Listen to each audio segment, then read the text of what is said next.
आप देख रहे हैं कमोडिटी राउंडअप और अब बात कर लेते हैं शुगर की। दरअसल इंडियन शुगर मिल्स एसोसिएशन के मुताबिक सरकार इस साल 20 से 40 लाख टन अतिरिक्त चीनी के एक्सपोर्ट को मंजूरी दे सकती है और इसी पर बातचीत करने के लिए हमारे साथ इंडियन शुगर मिल्स एसोसिएशन के प्रेसिडेंट आदित्य झुंझुनवाला मौजूद हैं। आदित्य जी नमस्कार, स्वागत है आपका। तो पहले तो ये बताइए कि 60 लाख टन के एक्सपोर्ट को ऑलरेडी सरकार मंजूरी दे चुकी है और कितना एक्सपोर्ट अप्रूवल आप एक्सपेक्ट कर रहे हैं, ऑन व्हाट ग्राउंड्स, और प्रोडक्शन नंबर्स कैसे एक्सपेक्ट कर रहे हैं? जैसा कि इस्मा का एस्टिमेट है कि हमारे इस साल का जो टोटल प्रोडक्शन वो करीब 410 लाख टन का होगा। 410 लाख टन में जैसा कि हमने पहले बताया था 50 लाख टन हमारा डाइवर्जन होगा एथनॉल के लिए, तो 350 लाख टन हमारे पास देश में सरप्लस चीनी होगी। जो हमारे कंजम्पशन के जो हम डोमेस्टिक कंजम्पशन है 275 लाख टन के हिसाब से हमारे पास 80 से 85 लाख टन चीनी का सरप्लस स्टॉक होने की उम्मीद है। हमने सरकार से रिक्वेस्ट की थी कि हमको 80 लाख टन से 90 लाख टन चीनी एक्सपोर्ट की अनुमति दी जाए, जिसके अगेंस्ट में सरकार ने फर्स्ट ट्रांच में 60 लाख टन चीनी की अनुमति दी है।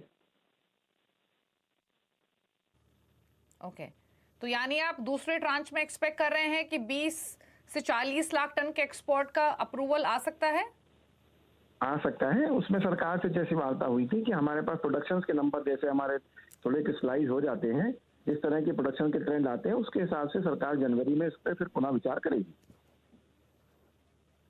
ओके, अच्छा, अब तक जो 60 लाख टन एक्सपोर्ट को ऑलरेडी अप्रूवल मिल चुका है उसमें से कॉन्ट्रैक्ट्स कितने कॉन्ट्रैक्ट्स हुए हैं शुगर मिल्स के, कितने लाख टन के? जो अब तक हमारे पास इंफॉर्मेशन है उसके हिसाब से 40 से 45 लाख टन के कॉन्ट्रैक्ट ऑलरेडी हो चुके हैं, जिसका कि शिपमेंट मोस्टली दिसंबर, जनवरी और फरवरी में कंप्लीट हो जाएगा। ओके, ठीक है। अच्छा, एक क्विक कमेंट आपका प्राइसेस पर भी वर्सेस इंटरनेशनल मार्केट। यहाँ पर जिस तरीके के प्रोडक्शन नंबर्स, जिस तरीके के एक्सपोर्ट्स आप आगे होते हुए देख रहे हैं, प्राइसेस का ट्रेंड कैसा रहेगा? देखिए, इंटरनेशनल प्राइसेस स्ट्रांग है क्योंकि वर्ल्ड में डेफिसिट है और वर्ल्ड को इंडिया की शुगर चाहिए है।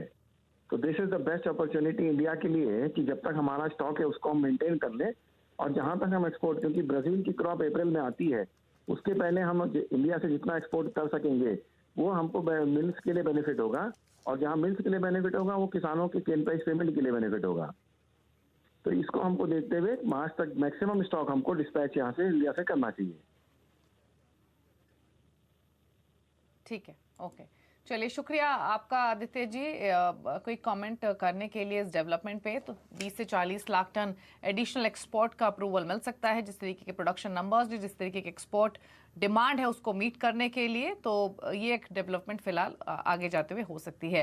लेकिन आगे बढ़ेंगे और अब एक बार बात कर लेते हैं व्हीट की। देश में गेहूं की बुआई 11% बढ़ी है और सरकार के मुताबिक कीमतों में तेजी के कारण किसानों ने गेहूं और सरसों की बुआई बढ़ाई है, जिसकी वजह से 2022-23 में उत्पादन ज्यादा होने की उम्मीद है। लेकिन अभी क्या हाल है, इस पर बातचीत करने के लिए रोलर फ्लोर मिल्स फेडरेशन के प्रेसिडेंट प्रमोद कुमार हमारे साथ मौजूद हैं। प्रमोद जी नमस्कार, स्वागत है आपका। तो पहले तो फिलहाल की स्थिति जानना चाहेंगे।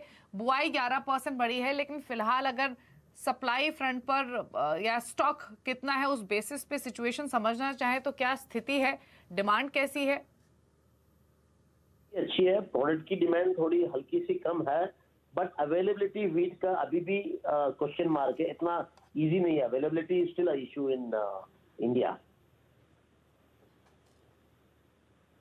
गेहूं के दाम काफी ऊपर है, लेकिन जो बुआई के नंबर्स जी आएगा बोलिए। मार्च के बाद में ना,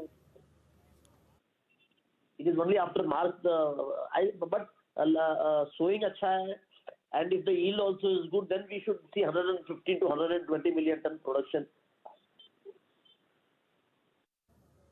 ओके, तो ये प्रोडक्शन नंबर्स आप गेहूं के एक्सपेक्ट कर रहे हैं और तिलहन फसलों के क्या कैसे एक्सपेक्ट कर रहे हैं प्रोडक्शन नंबर्स? एक तो सोइंग 10 से 15% बढ़ जाएगा, और सेकेंड लास्ट ईयर जो loss because of the heat wave जो मार्च में हुआ है, if the weather is good then we will get additional both benefits we will get, right?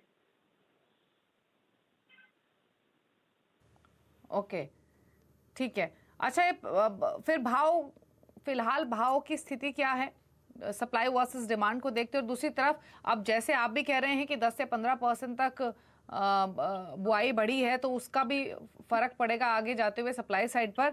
तो प्राइसेस के कैसे देख रहे हैं आप आगे जाते हुए? अभी देखो, अभी एक तो क्रॉप होता है गुजरात में, मध्य प्रदेश और महाराष्ट्र में बाय मार्च आता है, और पंजाब, हरियाणा और यूपी अप्रैल में आता है.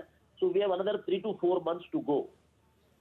सो अभी availability still looks difficult actually. हम लोग वेट कर रहे हैं गवर्नमेंट का जो इंटरवेंशन करने का जो स्कीम, जो प्लानिंग है, अभी तक वो लोग कोई डिसीजन नहीं लिए इसके ऊपर. तो अभी तक तो लिटिल डिफिकल्ट दिखता है अभी.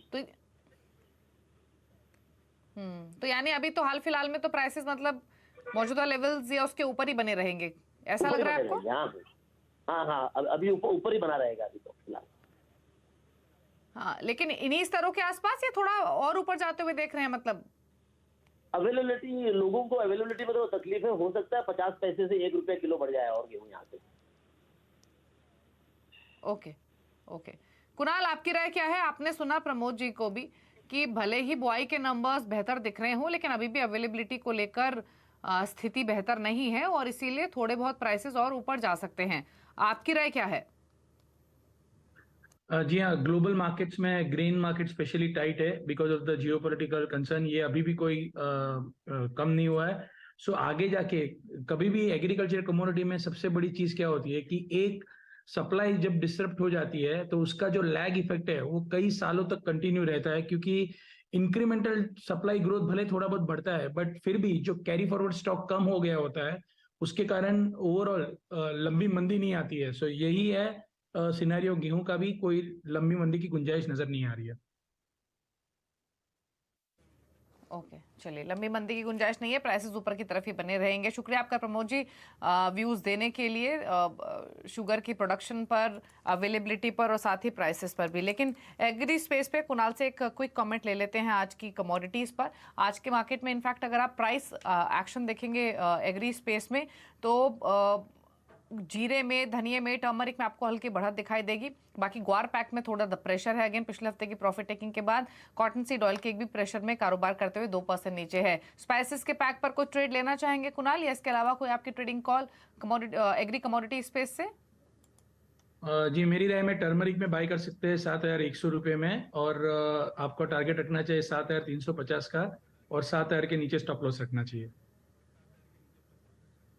ओके, चलिए, तो टर्मरिक पर स्ट्रैटेजी है 7170 पर फिलहाल कारोबार करते हुए टर्मरिक का प्राइस. चलिए, शुक्रिया कुणाल आपका भी शो में आने के लिए और अपनी स्ट्रैटेजीज देने के लिए. रुकने इसी के साथ एक ब्रेक के लिए. ब्रेक के उस पर आप देखिए वायदा मार्केट का पूरा एक्शन फ्यूचर एक्सप्रेस में. नमस्कार.